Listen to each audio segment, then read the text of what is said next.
Bismillahirrahmanirrahim. Assalamualaikum warahmatullahi wabarakatuh.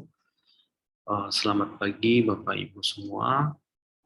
Pada hari ini perkenalkan saya Fikri eh, dari Fakultas Psikologi Universitas Muhammadiyah Banjarmasin akan mempresentasikan hasil penelitian saya bersama dengan Ibu Ceria Hermina, PSC Psikolog, juga dari Universitas Muhammadiyah Banjarmasin.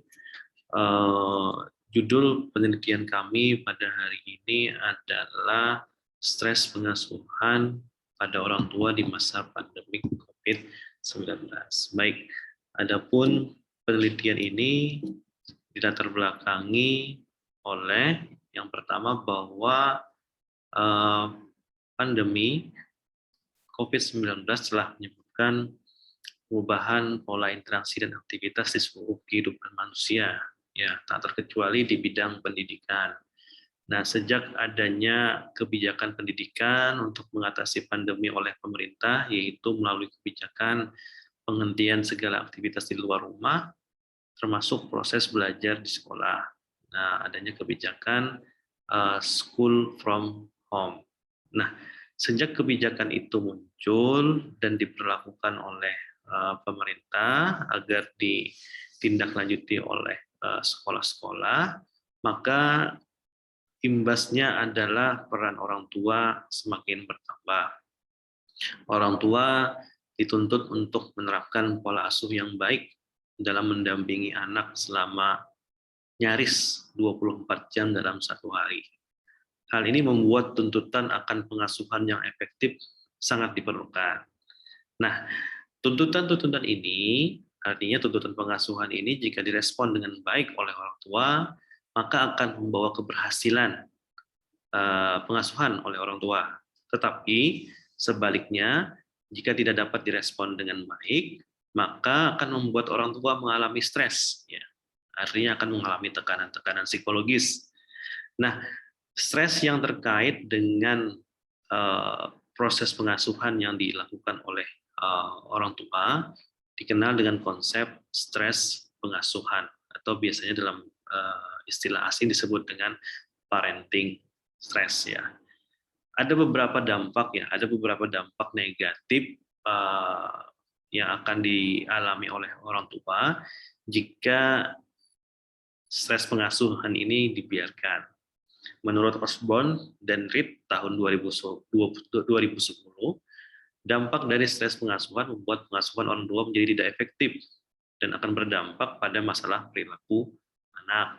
Kemudian Prianggi tahun 2016 menjelaskan bahwa orang tua yang mengalami stres pengasuhan rentan memiliki bias persepsi dalam menilai perilaku anak, reaktif dalam respon anak, dan menunjukkan kecenderungan perilaku yang agresif. Kemudian Bogels dan teman-teman pada tahun 2010 menjelaskan bahwa orang tua yang mengalami stres pengasuhan juga akan menunjukkan respon penolakan, kurang hangat terhadap anak, mengurangi kepekaan orang tua pada anak, hingga memicu perilaku kasar orang tua pada anak. Nah, berdasarkan latar belakang di atas, maka rumusan dan tujuan penelitian dalam penelitian ini adalah yang pertama, rumusannya adalah bagaimana gambaran stres pengasuhan orang tua pada masa pandemi COVID-19. Kemudian, tujuan penelitian ini adalah untuk mengetahui stres pengasuhan yang dialami oleh orang tua pada masa pandemi COVID-19. Nah, adapun metode penelitian yang digunakan untuk mengungkap permasalahan ini, yang pertama menggunakan metode campuran, ya, itu menggunakan metode penelitian kuantitatif dan kualitatif dengan desain deskriptif kuantitatif dan deskriptif kualitatif.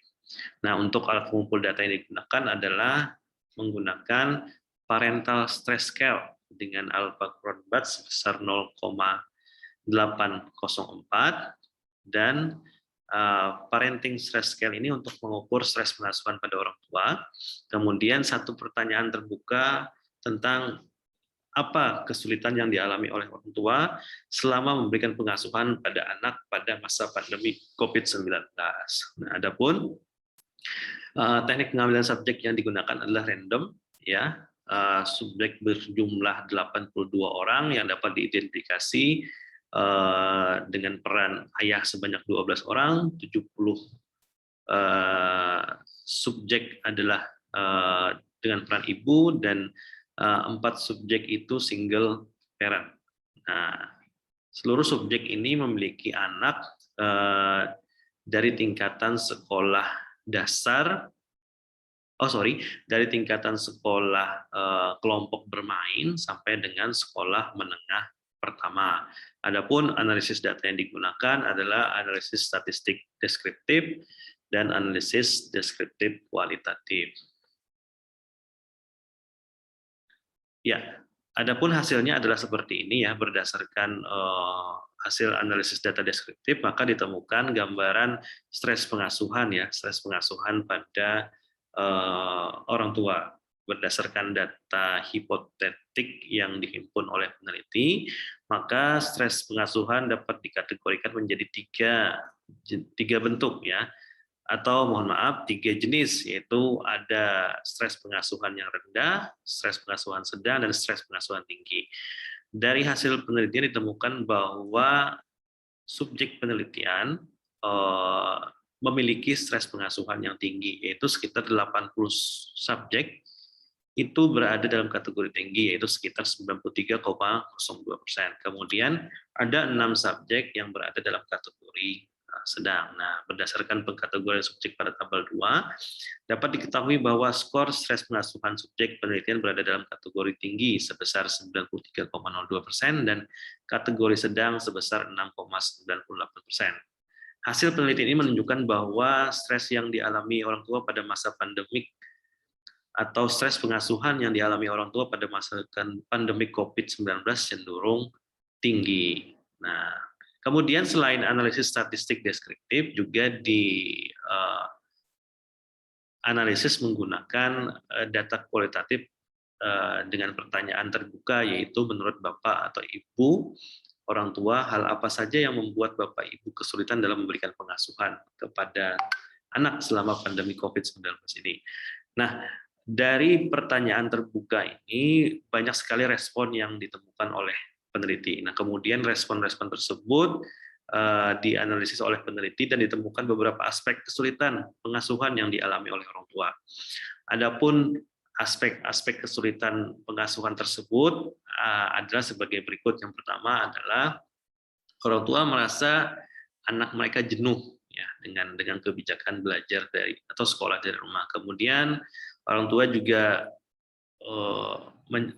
menjelaskan bahwa kesulitan mendisiplinkan waktu belajar selama masa pandemik ini.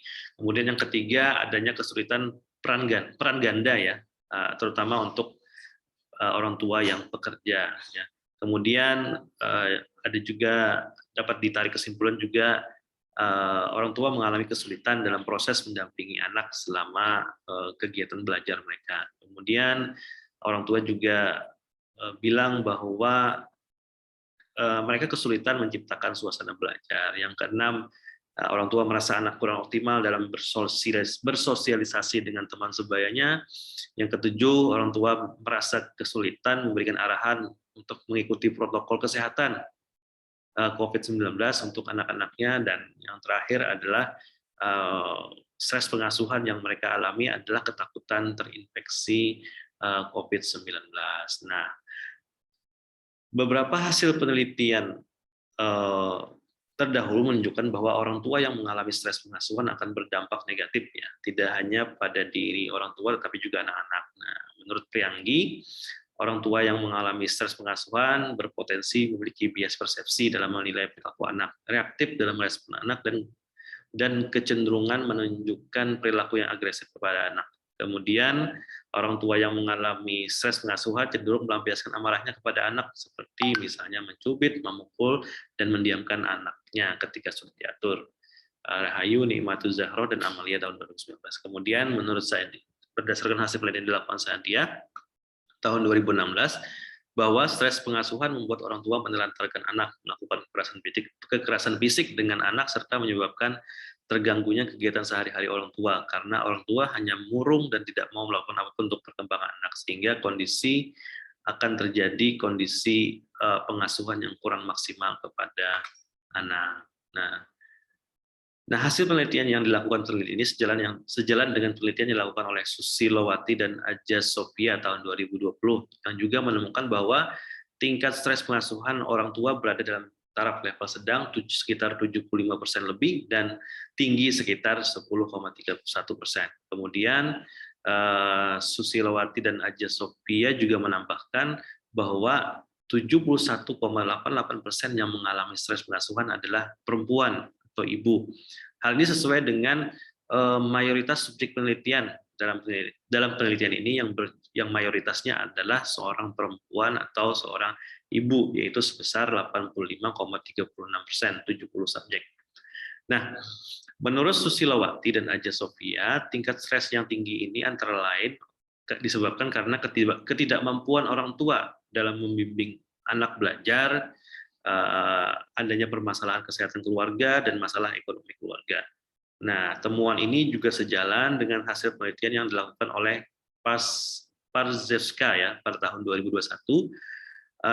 Dia menemukan bahwa orang tua merasa pengasuhan yang mereka lakukan selama pandemi COVID ini di luar kemampuan mereka.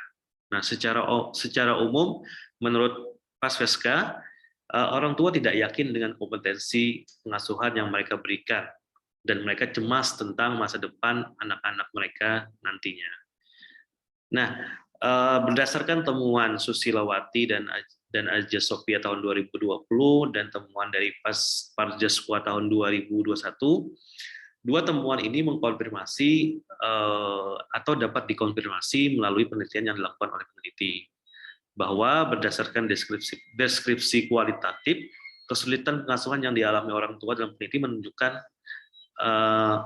ketidakmampuan orang tua dan kekhawatiran yang mereka alami. Artinya kesulitan-kesulitan itu disebabkan adanya ketidakmampuan orang tua dalam proses pengasuhan dan kekhawatiran yang mereka alami selama proses pengasuhan. Kemudian, kesulitan-kesulitan tersebut termanifestasi dalam kesulitan mendisiplinkan anak belajar, kesulitan menciptakan suasana belajar yang baik, bahwa orang tua diantaranya merasa tidak yakin dengan kemampuannya, ketidakmampuan mengatasi kejenuhan anak, ketidakmampuan menyeimbangkan peran ganda, kesulitan memberikan arahan anak untuk mematuhi protokol kesehatan, dan merasa anak kurang optimal dalam bersosialisasi dengan teman sebayanya.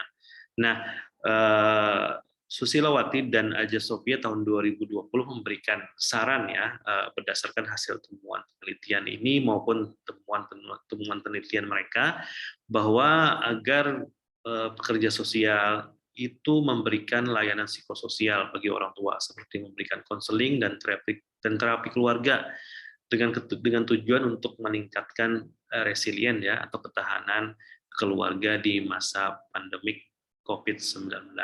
Nah, itulah tadi hasil penelitian yang kami lakukan, yang dapat kami presentasikan.